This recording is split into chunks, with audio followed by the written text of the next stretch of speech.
공부를 못하는 대부분의 아이들은 수학을 암기 과목이라고 정의해요. 근데 수학을 잘하는 아이들은 개념 과목이라고 얘기할 거예요. 왜 공부를 못하는 수학을 못하는 아이들은 암기 과목이라고 얘기할까요? 공식을 외워야 하니까. 근데 이 공식은 왜 나왔는데? 앉아. 적용.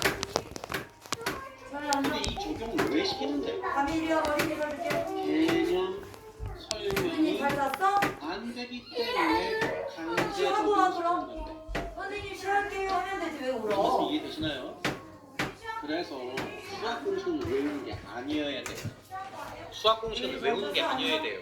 그래서 이 개념이 설명이 되면 이 아이의 문제 풀이의 응용과 적용은 다 되는 거예요. 그래서 수학은 몇 프로 개념이냐? 100% 개념 과목이에요. 그건 확실합니다. 뭐지? 그렇다면 영어와 국어는 암기 과목일까요? 개념 과목일까요? 여기서는 이건 약간 달라요. 개념 비비야. 암기 20을 차지하고 있어요. 자, 그렇다면 이 20에 해당하는 영어에서 20에 해당하는 암기 영역은 첫 번째 단어 어휘예요. 두 번째 문법이에요. 그런데 영어뿐만 아니라 국어 역시도 문법과 단어가 발생이 돼요. 그래서 이 문법과 단어 어휘 여기서 가장 중요한 게 뭐냐고 묻는다면 단어의 숫자라고 생각해요. 보통 영어 같은 경우는 입시 영어에서요 15,000단어, 18,000단어 정도를 다룬다고 해요. 그 중에 약 50% 정도를 인지하고 있다면 그것은 영어 천재라고도 보통 표현합니다. 자, 우리 아이가 약 9,000단어 남짓의 단어들을 외우고 있나요? 알고 있나요? 이게 안 돼요. 그래서 이 단어의 숫자를 어떻게 점수를 시킬까요? 맞아요. 그런데 의미 없는 단어들은 가장 익숙한 단어들을 먼저 인지를 시켜놓는 거, 그거 의미 있어요. 그렇다면 아까 우리 기억하십니까? 재밌게 본 영화가 뭘까요? 그 재밌게 본 영화가 한글 책도 있고 영어 원서가 있다고 생각해 보실래요? 그렇다면 영화를 봤습니다. 그리고 책을 볼 겁니다. 자, 여러분들은 영화를 본 다음에 책을 보는 게 편할까요? 더 재밌을까요? 아니면 책을 본 후에 영화를 보는 게 더 재밌을까요? 사랑해요. 결정 한번 해보실래요? 영화 다음 책? 아니야, 나는 책 다음에 영화. 그만큼. 결정 한번 해주세요.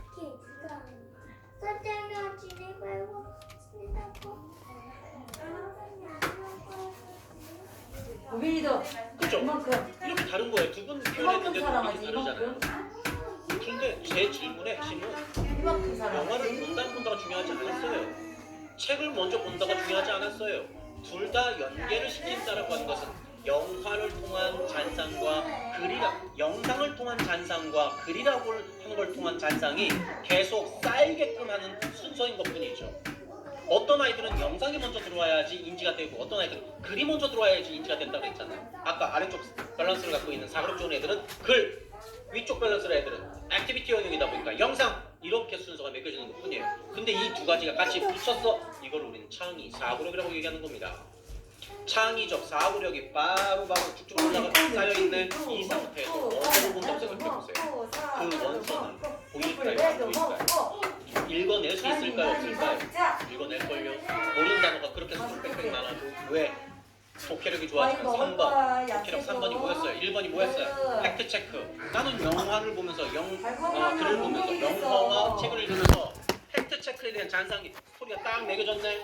기억력 올라가고 있네. 두 번째, 영화와 책을 통해서 나의 어휘력이 늘어나고 있네. 단어 선택력이 높아지고 있네. 어떤 단어를 쓸 때가 이 세련된 단어 선택을 하는 능력이 발휘가 되고 있네. 표현 능력 발휘하고 있는 거잖아요. 세 번째, 추론하고 있네. 상상하고 있잖아요. 모르는 단어가 있더라도 나는 이 단어와 이 단어가 연결, 고리상, 문맥상, 이 모든 단어가 무슨 의미 같다라고 하는 추론이라고 하는 걸 하는 거잖아요. 이해되셨나요? 야. 재밌게 하지마, 보는 일어나. 서로 천천히. 있다고 동생하고 부딪히지 않게.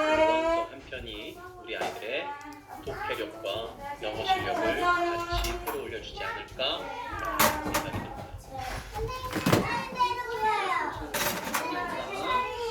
자, 국어는 넘어가고요. 국어, 영어 넘어갈게요. 자, 내신 관리 중 수능 준비를 따로 준비할 필요가 있을까 없어요? 수능 대비 따로 내신 대비 따로 하는 얘기들이 생각보다 많은데요. 아니에요. 이거 같이 하는 거예요. 왜냐하면 아까 개념이라고 하는 영역을 단어 정리라고 뭐 먹을 때 표현을 했잖아. 궁금해? 영, 수, 여기 앉아. 이 네 과목 정도는 나의 언어로 된 정리만 있다고 한다면, 정리와 나의 언어적 설명 능력이 갖춰져 있다면 내신 대비와 수능 대비는 같은 한 맥락이에요. 이렇게 이해하시면 됩니다. 내신 및 수능 준비 중 주요 과목 대비 시 가장 중요한 체크하고 다뤄야 하는 건 뭘까요? 그 전 질문에 대한 시간 배분이죠. 이때서부터 시간 배분인 거예요. 시간 배분이라고 하는 것은 스케줄 관리일 수도 있겠네요. 스케줄 관리라고 하는 것은 우선순위에 대한 규정과 정립인 거죠. 그것을 내가 이것만큼 가장 중요한 1번 시간이야, 2번 시간이야, 3번 시간이야, 이 시간에 대한 정립을 아이들이 할 수 있다면 게임 끝난 거예요. 네. 내신 및 수능 준비 중 가장 중요한 스케줄 관리했다면 좀 다뤄야 할 내용. 문제 풀이의 양이죠. 이때서부터 문제 풀이의 양이죠. 내신 대비를 한다, 수능 준비를 한다. 아이고야, 그럼 스케줄 관리 설계했다면 가장 중요한 건 뭘까? 이때서부터는 강도를 높여야죠. 그런데 말입니다. 저는 여기서 가장 이해가 안 되는 부분이 이거예요. 저는 이때서부터는 문제풀이의 양이 중요하다고 얘기를 하는데 얘는 개념 이해가 된 상태잖아요. 맞죠? 개념 이해가 됐다 보니 각종 질문과 각종 지문을 받아들이고 적용하고 응용하는 기술이 이때 문제풀이의 양으로 강도를 높이는 거거든요. 근데 지금 현장에서 보면요, 개념 영역이 정립이 안 됐어, 설명이 안 돼, 그래서 나는 표현이 잘 안 돼. 그런데 이 상태에서 문제풀이를 강도를 높이고 있어요. 이것을 스파르타라고 표현을 하더라고요. 그런데요, 그래도 개념 영역이 정립이 안 된 상태에서 문제풀이의 양은 많고 적은 중요하지가 않아요. 그래서 성적이 안 올라가는 건데, 시간 관리 한번 해볼까요? 공부 비법. 이건 진짜 비법인데요. 이건 정말 집중해 주세요. 오늘 하는 내용 자체가 다 중요해요. 그런데 이 얘기는 꼭 좀 해드릴게요. 자, 보세요. 예복습에 대한 스케줄 관리를 하고 있습니까? 예복습에 대한. 예습이 중요한가요? 복습이 중요한가요? 저는 예습이 중요하다고 생각해요. 물론. 그런데 예습에도 기초 예습이 있고 확장 예습이라는 게 있고, 복습에도 기초 복습이 있고 확장 복습이라는 것이 있어요. 그래서 공부는 1번, 2번, 3번, 4번 이 순서로 가는 게 표준화 모델이에요. 자, 그러면 기초 예습은 뭐고, 확장 예습은 뭐고, 기초 복습은 뭐고, 확장 복습은 뭔지를 우리 이거 한번 잠깐만 표현해보고 시간 관계상 좀 더 해도 되나요? 우리 오늘 몇 시에 시작했죠? 2시에 했나요? 시간 될 때까지 하겠습니다. 자, 이거 한번 보세요.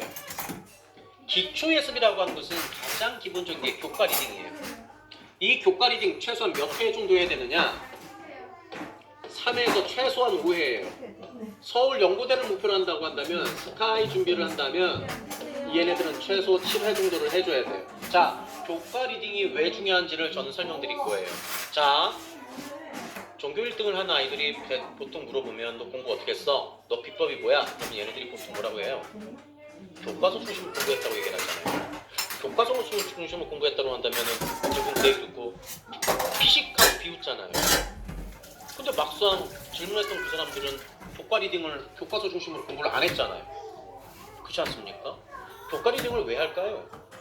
개념 정리를 하려고 하는 건데. 자, 개념 정리라고 하는 것은 뭘까요? 1 리딩 때, 자 보세요. 교과 리딩 할 때 첫 번째 리딩 때 안다와 모른다를 구분하는 거예요. 이 구분할 때 빨간색, 파란색을 밑줄을 긋는 거예요. 그러면 나는 설명이 될 수 있어. 이해가 됐어? 설명이 돼? 그러면 이거 아는 거잖아요. 나 이거 잘 설명이 안 되지. 왜 이해가 안 되지? 모르는 거잖아요. 그래서 모르는 거에는 빨간색, 파란색 또는 이게 밑줄을 긋는 거예요. 그래서 중요하다라고 생각하는 거에 밑줄 긋는 것이 아니라, 아니 전교 1등, 2등도 못 해본 애들이 무슨 뭘 중요하다 안 중요하다를 왜 지들이 마음대로 판단하는데, 지들이 이해가 안 돼서 설명이 안 되는 게 중요한 거잖아요. 이것을 먼저 찾아내는 거예요. 이게 메타, 우리가 소위 말하는 메타인지 1단계예요 이게. 자, 됐습니다. 그렇다면 첫 번째 리딩 때는 안다 모른다를 구분하는 거네. 두 번째 리딩 때는 모르는 거, 이 모르는 거 찾아내는 리딩이에요. 찾아내는 리딩.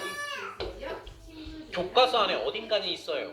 근데 교과서 안에 없는 내용들도 있긴 있어요. 그런 것들은 어떻게 해?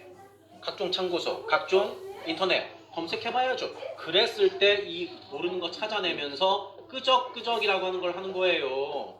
그래서 포스트잇을 사용하든 아니면 노트 필기를 하든 이때 두 번째 리딩 때 나만의 언어를 사용하는 거예요. 세 번째 리딩 때는요. 끄적끄적 해놨던 거, 끄적끄적했던 거 확인 리딩 하는 거예요. 확인 리딩. 확인 리딩. 확인 리딩 하면서 뭘 해? 아따, 나 이거 알았네. 나 이게 이해가 충분히 됐네. 나 이거 설명이 충분히 되고 있는데 그러면 밑줄 친 거를 지우기예요. 화이트로. 화이트로 이때서부터 지우는 거야. 그럼 교과서에 리딩 하면서 그 줄 쳐져 있던 것들이 많은 것들이 지워질걸요. 네 번째 리딩과 다섯 번째 리딩은 화이트로 안 지워졌던 것들 끝까지 지워내는 데 초점 맞추는 리딩을 하는 거예요. 이래버리면 1리딩에서부터 5리딩까지 하게 되면 최소한 교과서는 나는 이해가 됐어 안 됐어? 이해가 된 거예요. 이게 기초 예습인 거예요.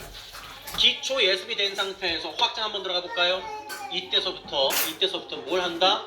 노트 필기했던 것들을 나만의 언어로 암호화한다. 이때 암호화하는 장치 중에 하나가 그냥 단순하게 저는 그전 현장에서 우리 애기들한테 이런 거 적용시켜줘요. A, B, C로 구분시켜줘요. 밑줄을 쳤어. 아 근데 이거 되게 어렵네. A.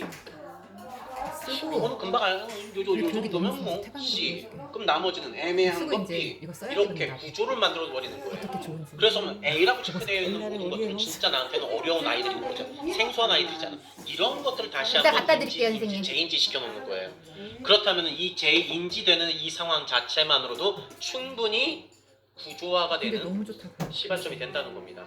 이것이 기초이자 확장 예습 영역이에요. 그렇다면 복습, 기초 복습은 뭔데? 내가 리딩하고 리딩한 것들을 정리한 것을 구조화해놨던 것을 선생님들을 드디어 만나기 시작하는 거잖아요. 선생님들이 하는 얘기를 다시 한번 듣는 거잖아요. 알고 있는 내용들을 접했을 때 저 이야기가 확실하게 인지가 되는 게 하나 있고 헷갈린 게 오히려 생기는 게 있어요. 그때 발표 후 그때 질문이라는 것이 나오지 않겠습니까? 선생님 옷 이따가 줘도 돼요. 그렇다면 확장 복습은 옷 뭔데? 내복은 입고 있잖아. 그래서 이때 학교 가는 구조가 예습이 아닌 복습이었으면 좋겠습니다 라고 저는 우리 아이들에게 우리 엄마들에게 말씀을 드리고 싶은 거예요. 자 그렇다면 확장 복습은 대체 뭔데? 문제 강도를 높이자니까 혼자서 문제 풀어보는 양이 혼자서 할 수 있는 것 가능하겠지만 그때서부터는 학원 쪽에서의 확대 훈련을 했으면 좋겠어요. 확대 훈련, 확장 훈련. 그래서 문제풀이의 양 늘려주고요. 오답 노트, 오답 정리 좀 했으면 좋겠고요.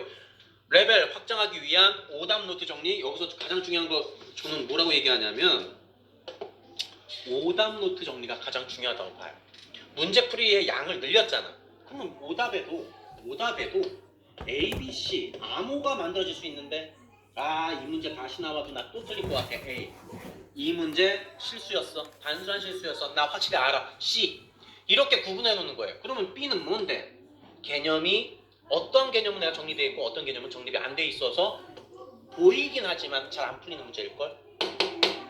그렇다면 이 B와 C가 때려잡아야 할 우리 아이들이 때려잡아야 할 실수하지 않아야 할 B와 C 문제일걸요? 이것을 틀리지 않아도 될 문제들을 틀리지 않는 그것. 이것이 내신 관리예요. 그리고 내가 무조건 1등급 맞아야 돼? 나 무조건 서울연고대 갈 건데? 그러면 A 문제를 그때 가서 나중에 다시 재관리를 하는 거예요. 이렇게 하는 겁니다, 어머님들. 마지막 미션. 이거는 스케줄 관리인데요.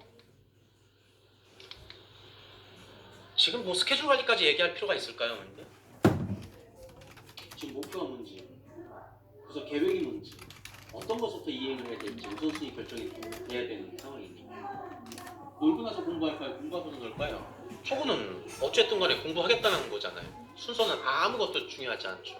자, 그렇다면 공부 시간이라고 하는 것은 뭐가 있을까요? 자, 보세요. 자, 논다의 기준은 우리 중딩 애기들이잖아요. 중딩 아이들한테 논다는 2시간을 넘어가면 이거는 심한 거예요. 2시간 안으로 다 제한을 하는 게 맞아요. 그렇다면 저는 이 논다의 종류가 뭔지도 궁금해요. 게임을 하는 것도 노는 거죠. 친구들하고 수다 떠는 거 노는 거죠. 카톡하는 거 노는 거죠. 이런 거 운동하는 것도 노는 거죠. 이런 거잖아요. 그렇다면 논다의 종류를 정리를 할 필요는 있고요. 이 정리된 논다의 기준을 요일별 정리를 한다는 거. 이거 스케줄 관리 아닙니까?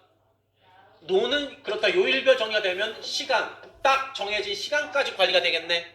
맞지 않겠는가요? 우리 엄마들하고 애기들하고 가장 충돌이 강력한 부분이 이 노는 것 때문에 생기는 거 아닌가요?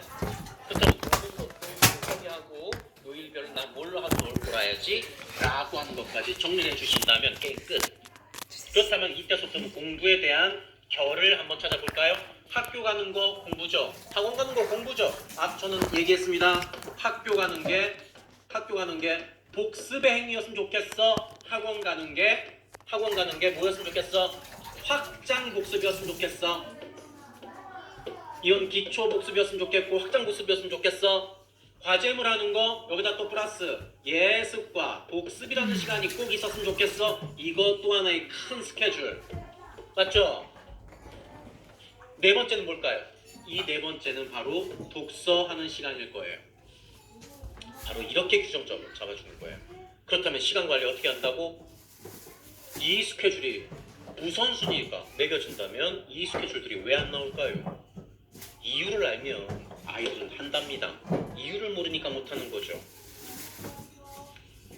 플랜이요. 잡으세요. 월화수목금토일이에요. 잡으세요. 맨 처음에 제일 먼저 취침시간 결정.